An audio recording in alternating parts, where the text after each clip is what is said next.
We are joined now by Luke Fox of SportsNet to talk a little NHL. Luke, how are you this morning?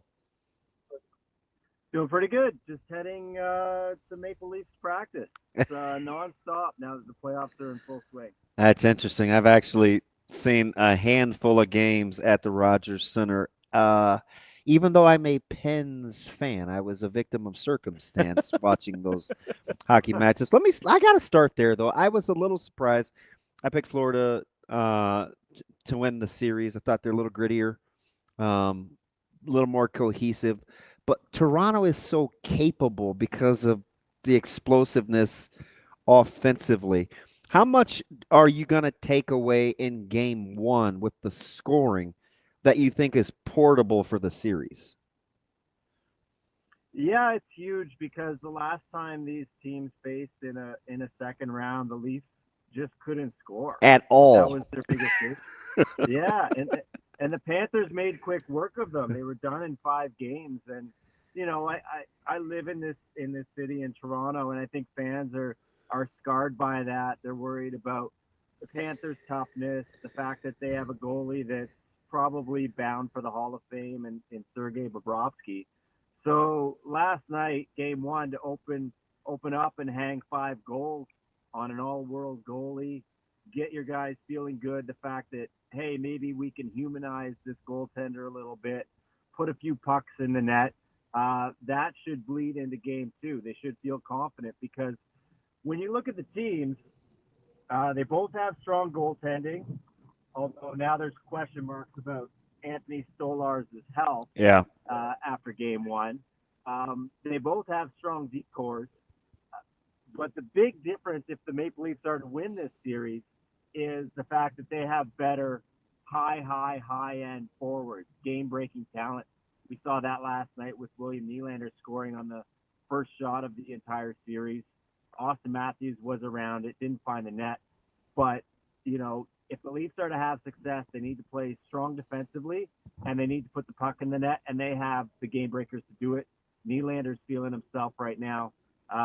So yeah, if you're Toronto, you hope you carry that forward. But Florida, this is a cagey veteran team, been to 2 straight finals.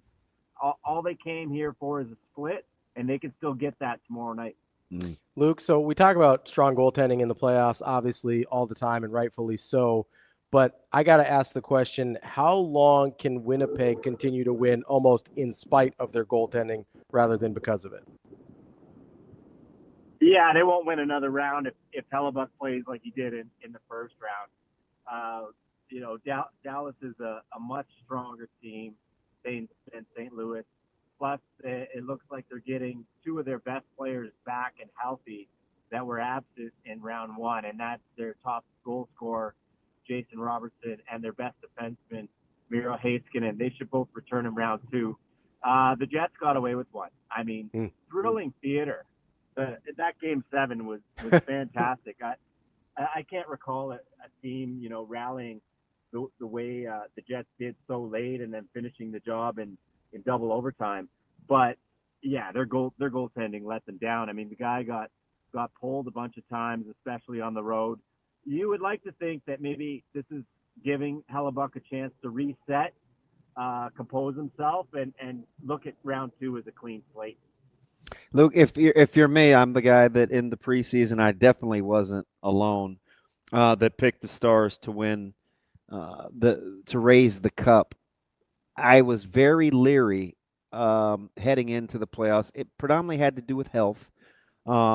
As they are getting healthy, clearly there's enough time for them to round into form as a unit. Do you feel good about their ability to kind of get it going as they get healthy for what's easily the most difficult stretch of the season, which is playoff hockey? Oh, absolutely. I mean, this was a contender coming into the season. They've been, close a bunch of years in a row now. Their GM, Jim Nill, made some really shrewd additions. It starts with Mikko Rantanen, who they picked up at the trade deadline. He was phenomenal all series, but particularly Game 7, scoring the first third period hat trick in a Game 7 in NHL history. just a man inspired. And the fact that they beat the Avalanche, who, much like Dallas, were considered a true contender, just based on the NHL format. Sometimes some of the best teams face each other in the first round.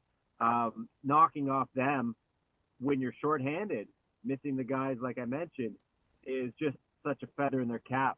And even though Winnipeg won the President's Trophy and had the better regular season, I see the betting lines have Dallas as the favorite in round 2, and you understand why. Yeah. The goalie's a little bit more locked in.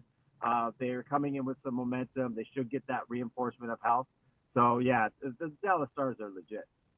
Luke, is there a team that we haven't been talking about or that the public hasn't been talking about enough that you really like how they're playing right now? I got one. Carolina.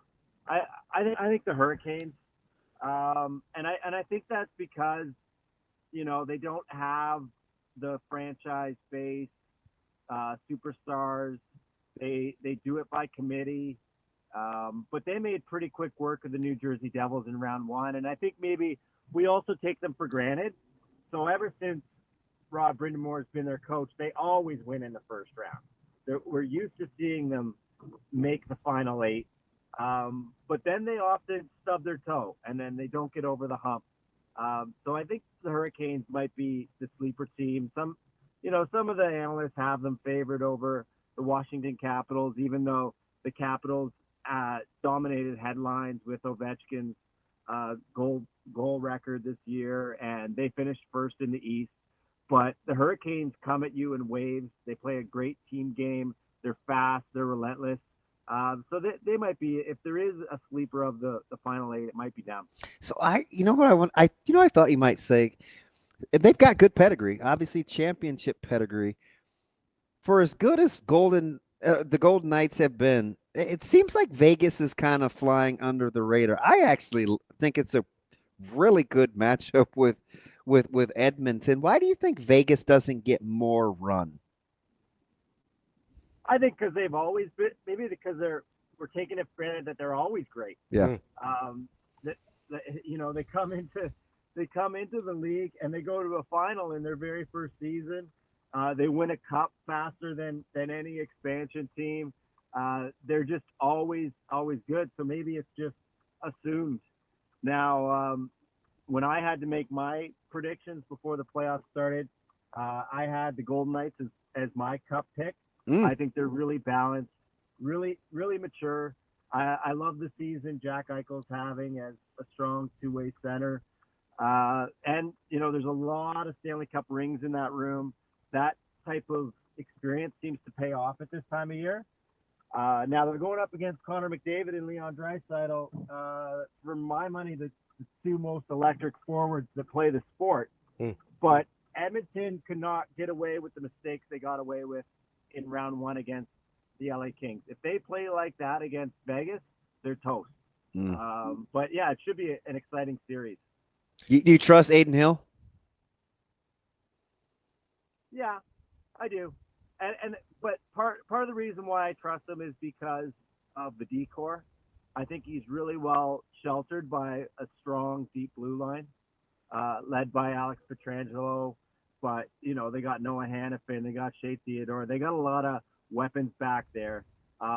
So he's done it in the past, and it's not like one goalie standing on his head. It's a factor of Bruce Cassidy's team plays strong defense in front of him as well. Luke, as you look at the teams we have left here, is there any version of this, having picked the Golden Knights to win beforehand, is there any version of the way this could play out that would truly stun you? Oh, I mean, that's a good question. Hockey, I find hockey is, there's more luck involved than, say, basketball or baseball, where the ball's in someone's hand for a certain amount of time and they have more control. There's more just fluky bounces, more injuries. There's more crazy stuff that happens in the NHL playoffs, which is why I find it the most exciting to watch. So it's hard to dream up something that would surprise me because you almost expect surprises. Maybe that's a little oxymoronic, but you kind of expect weird stuff to happen. But none of the 8 teams that made it this far are flukes. They're all legit teams. I could see them all going on a run.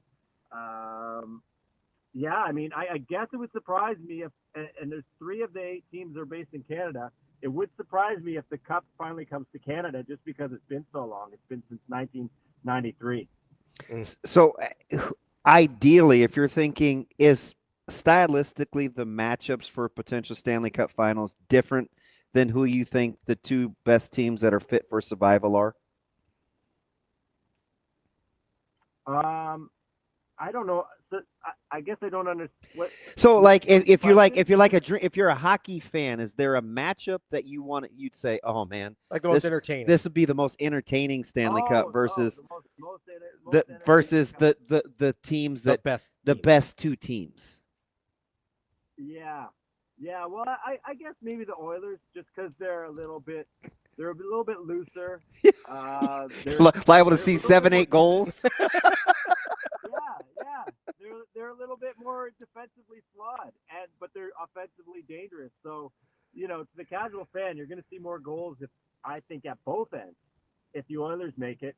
And then, Toronto they haven't won a cup since '67. So if they were ever to make it, I think it would be a huge story. It would be like, when the Cubs finally broke through. It's that type of level up here north of the border. So give me Oilers Leafs. Yeah, I'd be back at Young and Eglinton celebrating one, and we're all the hockey aficionados are up there in T-Town, Luke. Man, that would be something. Your streets up there. I love it. That's our guy, Luke Fox from SportsNet. Luke, we appreciate the time. Enjoy Leafs practice and enjoy this next round of playoffs. All right, take care, guys. Thanks Luke.